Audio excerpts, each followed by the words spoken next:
गीतारे भगवान श्रीकृष्ण को अर्जुन पचारि प्रभु ए जीव जगत सृष्टि रे मनुष्यर मुक्ति कौन, मुक्ति किपरि मिली पारिबो, ए समस्त प्रश्नर उत्तर रखी भगवान श्रीकृष्ण अर्जुन को बुझाई मनुष्य जन्म हेबा मात्रे समग्र संसार प्राकृतिक अप्राकृतिक वस्तु को मु किछि करिछि ए सबु मोर बोली भाबी नहीं थाए।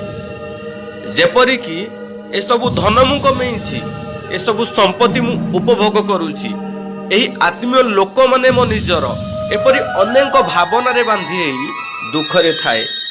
मुक्ति कदापि पाई पारि न थाए।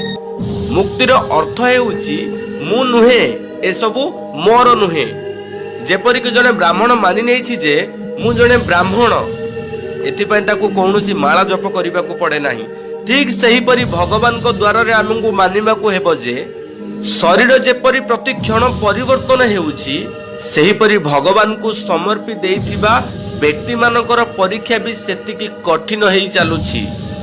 धन जन जौवन को मोह भावी जे त्याग करिछि, से ही प्रकृत रे भगवान को पाई पारिछि।